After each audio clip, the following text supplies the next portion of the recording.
कि आप प्रीलिम्स के एक शानदार मेंटोर हैं। बहुत सारे बच्चे आपसे जुड़े हुए हैं, प्रीलिम्स आप क्विकली निकलवा देते हैं और प्रीलिम्स भी नज़दीक है, मई में प्रीलिम्स है।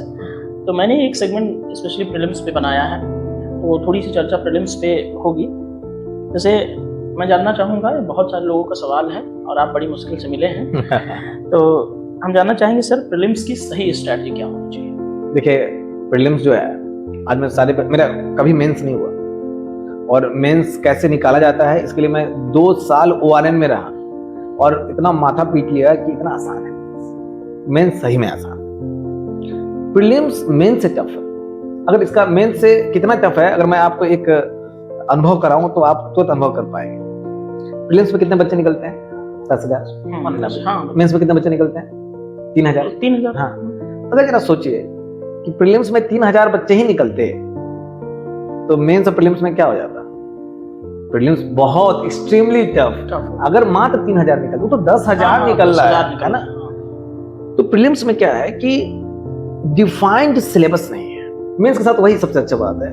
मैं बच्चों को बोलता हूँ क्यों मेंस आसान है, क्योंकि आप तांगा वाला घोड़ा देखें, मैं आपसे बिल्कुल, तो तांगा वाला घोड़ा का देखेंगे ऐसे पट्टा लगा रहता है। तो अगर आप पट्टा हटा दें और घोड़े पे बैठ जाए, मतलब तांगे पे बैठ जाए, घोड़ा जा रहा है और रास्ते में चने का खेत दिख गया तो आराम से, है ना, कहीं भी डिस्ट्रैक्ट हो जाएगा। इसलिए उसका जो मालिक है, जो तांगा वाला बंदा है, उसको क्या लगाता है? पट्टा। यहाँ आपको पट्टा लगाना है। तो मेंस में बड़ा अच्छा पट्टा है, सिलेबस और PYQ। प्रीलिम्स के अंदर मेंस की बात, क्योंकि सिलेबस वेल डिफाइंड है। बिल्कुल। प्रीलिम्स के साथ क्या है कि PYQ तो है, सिलेबस नहीं है। सिलेबस मतलब एक लाइन में लिखा गया है। हाँ, उसको बहुत ज्यादा खोल के समझ नहीं पाओगे। हाँ। एक ही पट्टा है, खतरा भी है। तो इसी PYQ का पट्टा दोनों तरफ से लगाना है, मतलब PYQ deep PYQ analysis, PYQ का डिटेल डीप एनालिसिस। बहुत सारे बच्चे बोलते हैं सर सॉल्व कर लिया। नहीं, हर एक ऑप्शन को आपको खेलना होगा। जिस टॉपिक पे क्वेश्चन आया है और रिपीट हो रहा है, उस टॉपिक पे ज्यादा फोकस करना है। एक चीज मैं आपको बता रहा हूं, एक कॉन्सेप्ट होता है 80:20 रेशियो। मतलब 80% क्वेश्चन 20% टॉपिक से पूछे जाते हैं। तो आपको जो टाइम देना होता है अपना, 80% टाइम उसी 20% टॉपिक को देना है। मतलब आप कोर एरिया की तरफ बात कर रहे हैं। हाँ, PYQ डिटेल एनालिसिस करेंगे। जैसे एग्जांपल में पॉलिटी का ले लीजिए। पार्लियामेंट से हर साल 2 से 2.5 क्वेश्चन एवरेज है। Fundamental right, DPSP, fundamental duty से 3 सवाल।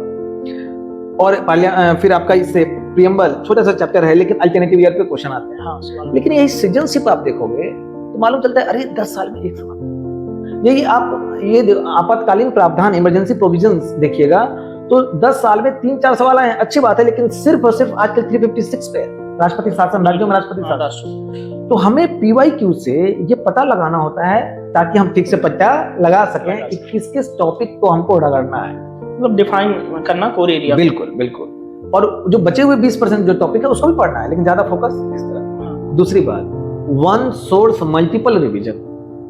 जैसे किसी को विजन का मैगजीन मिल गया, उसको नहीं इस कोचिंग का भी कोई बोल दिया, अरे बड़ा अच्छा है, सुंदर लग रहा है, रंगीन है, वो भी ले आया, एक और ले ले। हाँ, तो ये जो डुप्लीकेशन ऑफ वर्क होता है, एक ही चीज को बार बार पढ़ रहे हो, अलग अलग सोर्स से फायदेमंद नहीं। आपको एक ही सोर्स को बार बार पढ़ना है। और लास्ट बात, अधिकतर बच्चे टेस्ट जो देते हैं संदीप, वो टेस्ट दे के नंबर मिला के खुश हो जाते हैं, दुखी हो जाते हैं।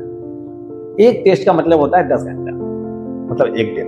2 घंटे में टेस्ट देना, 5-6 घंटे लगते हैं उसको एनालाइज करके, उसका मैं नोट्स बनवाता हूँ, और 1 घंटा लगता है उस टेस्ट का एनालाइज करके जो आपने किया है उसका रिपोर्ट मैं बनवाता हूँ 2 पेज। कुछ मेरे विद्यार्थी 8 पेज में रिपोर्ट बनाते हैं, लेकिन रिपोर्ट बनाना ताकि मालूम चल सके कौन सा एरिया वीक है, कौन सा स्ट्रांग है, और इसका डॉक्यूमेंटेशन होता है। उसके बाद उस दिन ही अगले दिन वो जो वीक एरिया है उसको स्ट्रांग कराते हैं। लेकिन इतना लेंदी रिगरस प्रोसेस से बच्चे खुद नहीं कर पाते। बहुत शानदार सर। हाँ, मैं आपको रिपोर्ट दिखाऊंगा, यू विल बी सरप्राइज्ड। मैं एक डायरी बनवाता हूँ, उसको बोलते हैं मिस्टेक डायरी। आपसे क्या क्या मिस्टेक हो रहा है, यानी कि first of all identify your problems. बिल्कुल, लोग ये प्रॉब्लम आइडेंटिफाई नहीं करते। एक बच्चा आया कि मैंने सर 100 टेस्ट दिया है, 100 टेस्ट का हम समझ गए कि उसने एनालाइज ही नहीं किया है। अगर मैंने 100 टेस्ट दिया है और आपने 10 टेस्ट दिया है लेकिन एनालाइज अच्छे से किया, आप हमसे आगे।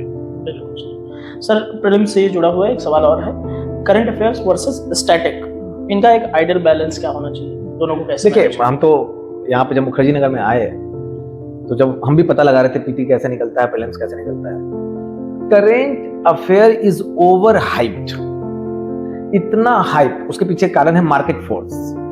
इतना यूट्यूब पे हर जगह सिर्फ करेंट की बात होती है, इतना ज्यादा वेटेज। आप करेंट छोड़ के स्टैटिक के बल पे पीटी निकाल लोगे, लेकिन स्टैटिक को छोड़ के करेंट के बल पे पीटी नहीं निकाल पाओगे। तो बड़ा इंपॉर्टेंट है कि पीवाईक्यू के हिसाब से आपको स्टैटिक के हर एक कॉन्सेप्ट जो बहुत इंपॉर्टेंट है डिटेल में और डीप में पढ़ना है, ताकि कॉन्सेप्चुअल क्लैरिटी रहे।